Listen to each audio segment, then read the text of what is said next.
We're here today with Mr. Carl Booker and SoulFood Ministries as he's having a back-to-school event, Yum Yum Back to School Day, as he liked to call it, where they're going to be giving out school supplies and food, ice cream for all the kids in the neighborhood.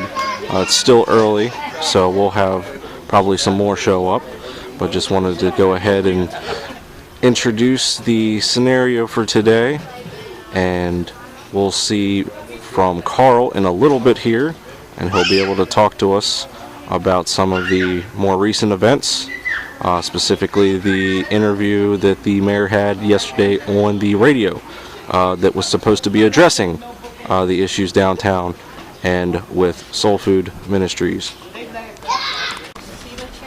I'm with Jessica today from SoulFood Ministries. She is a longtime helper with Mr. Carl Booker, and she is going to be talking a little bit today about information with Soul Food and how people could help, and again some more updated information about the program and anything else that comes to her mind.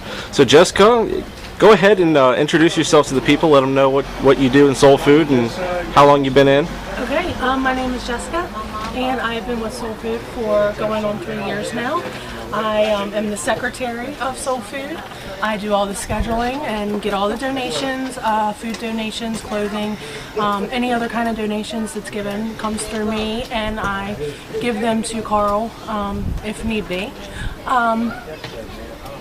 As of September, we are no longer allowed to be on the farmer's parking lot due to visibility of the homeless people in Hagerstown. We've been down there for 5 years, going on 6, and it's never been a problem before, but now all of a sudden with the new mayor, it seems that there's a problem.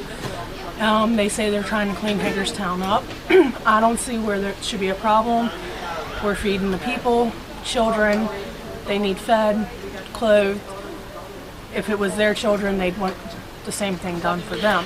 Right. I think it's amazing how the administration has changed face so quickly just because of one position change for 5 years to just absolutely do a complete 180 on the program.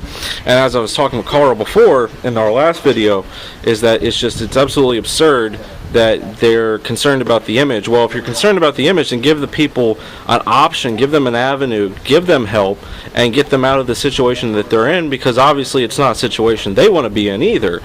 They would like to be able to provide for themselves and be able to take care of themselves. And some of them have families, some of them have nobody. And it's just amazing at what they've done with the whole program. I just don't understand it. But again, go ahead, continue as you're saying. We do have a new a location. It has been provided to us. We've had a lot of bumps in the road, but it's coming along. The main thing that we really need is we need a community outpouring, volunteers. There's been a lot of problems with the volunteers that we have now, and a lot of them's left because of everything that's happened. And we find that it's only a few of us that are willing to continue to cook. If we could have more people that are willing to cook something out of their home and bring it, that would be awesome. Yeah, it's any way anyone can help, either with funding, or if they can help with their time. Anything is more than welcome. We'll talk with Carl here in a second, and he'll be able to discuss more about the new location.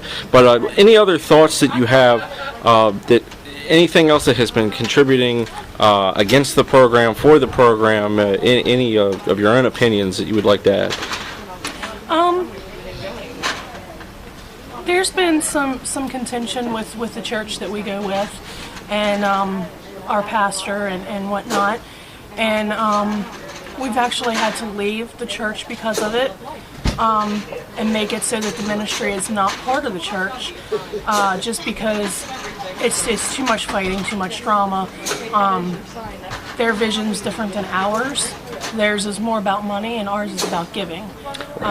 We don't charge for anything. It's free. That's how it's been run for the last 6 years. And I know Carl's been doing it for 16, and he has never charged anybody for anything.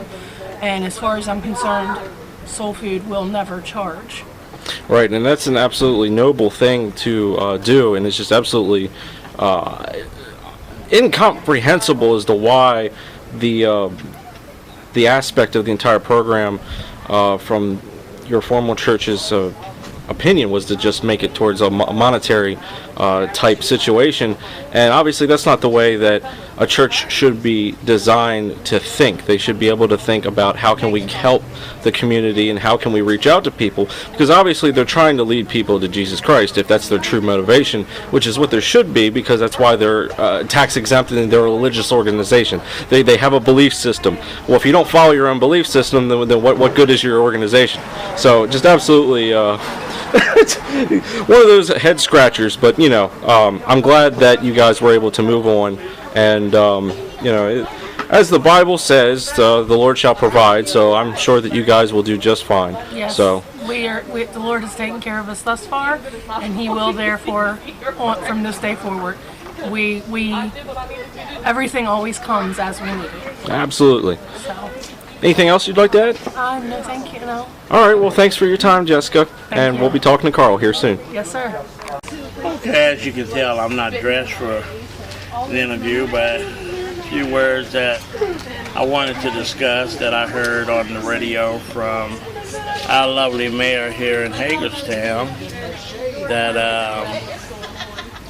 the visibility and putting it as the homeless people, I think they are very much ashamed to see them out on the street, Yes, they, like I said a long time ago, they don't have the proper clothing and, the things that they need. That's why we're down there to try to coach them. We're not trying to keep them down there at the lot. We have a goal to set in trying to help these people realize that there's something out there for them, something out there to help them. We have seen quite a few that have got on their feet. They have got jobs. They have got places to live. The only thing they are asking and they are seeking for help. Right. They've been out there so long and stuff, and they think don't nobody care about it. And my point is, I care. Right. I care what happens to them, where they gonna go, where they gonna get their next meal from. Yes, we might be out there 1 day or 2 days out of a week. I care. I want them to have a full stomach when they go to sleep at night. That gives them a jump start to get up in the morning, to have a little energy to do something in their life. But if they don't have that, those people are just as weak as all outdoors. Mr. Mayor, if you could only come down and travel with me on this journey to see exactly how the homeless live, the working poor, what they go through, I think you will have a better judgment about what you say. I know that you are interested in what goes on Potomac Street every weekend, that y'all block it off with the auxiliary police. We're not out there with a band. We're not out there holding a drink up in the air. We're out there serving the Lord and giving His people something to eat. So if you would just try to come down and see what we do and pick up a plate and give it to one of the homeless people and let them tell you thank you for that day and that plate that you give them, I think that you would see what they are going through. Please don't judge these people. They are just like me. They're just like you. They might not have all the things that you have. One thing I do want to know out of you, Mr. Mayor, is what are you teaching your students? What are you telling them about the homeless? If they should ask you. Are you twisting it? People are interested in hot dogs. Are you turning it around? Here I am, sitting in front of my home. I'm looking out for the little kids that don't have notebook pads or pencils to start their first day of school. Are you out here with me? Or are you at home at your dinner table eating a steak? I'm fixing hot dogs, potato chips, get them some watermelon, some cookies, and they are enjoying that. So come join me. Don't sit in the closet and judge, or behind your desk and just look out the window and think, what homeless person that we can get off the street today? They are free people. Help them. If you have to, reach deep in your pocket and give them a quarter, or reach deep in your pocket and give them $1, or take them to buy them a sandwich. It wouldn't hurt you a bit. The problem is not going to just go away if you try to cover it up. The problem is addressed and solved when programs that Mr. Carl Booker here provides actually make an impact and change lives. As he's just said, people have gotten back on their feet because of the program, and it is absolutely appalling to think that there could be people with hearts that would be willing to stop helping others, and to stop others from having hope, to stop others from being able to succeed. A quality way of life is just absolutely insanity in its purest form. So I just don't understand where the humanity is. And with what Carl's saying here, I completely agree. Mr. Booker, could you go ahead and expand your thoughts on a little bit more about your new location, as I was just speaking with Jessica about? The new location is, I'll tell you, God is so good that He touched the heart of a great organization called Christ Reformed Church up on Franklin Street that is willing to let us come in their parking lot to feed the homeless people, so they will have somewhere to go, so they won't have 2 or 3 miles to walk. We have people in wheelchairs, we have people on crutches, we have people that have disabilities that just can't make that walk. But that right there, being local, would give them a chance to get up there to get a meal, to get fed, that they can go home and sleep at night with a full stomach. So one door closes and another one opens. One door closes and another one opens. Well, now, Carl, can you go ahead and expand for me, as we both know that the mayor had a radio interview yesterday at 8:30 in the morning when no one was paying attention, so he thought he could get it underneath the radar, in my opinion, of course. What did you gather from the interview that you can tell us there? I gathered from the interview that the mayor really don't care if the homeless get a meal or not. He might say he do, but it's all about the city council. It's about what they say. They the one pay him, so therefore he gonna do what they say.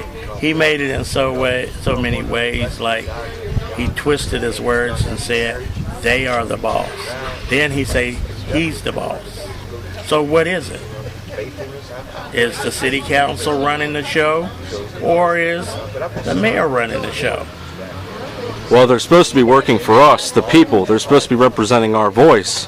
And I suggest it would be probably in their best interest, if they wanted to continue to be reelected, to start listening to the people and start listening to what they have to say, instead of just making assumptions on their own and just doing what's in their own interests, and rather than the best interests of the community that they're supposed to represent. You know, Mr. Mayor, now that the ball field is not going to be here in Hagerstown, what about all the buildings that are empty here? What are you going to do with them? Are y'all going to give up some money to remodel them for people to have places to stay? Or are you going to continue to let people stay out in the wintertime and freeze? Where do we go from here, Mr. Mayor?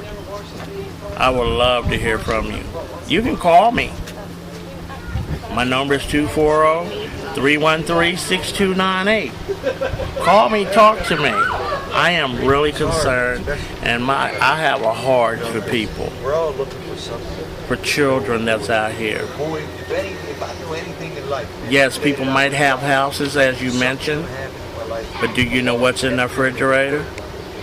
They might have cars. That might be all they have to sleep. Have you looked in their trunk to see their pillow and their blanket that they go to sleep in their car?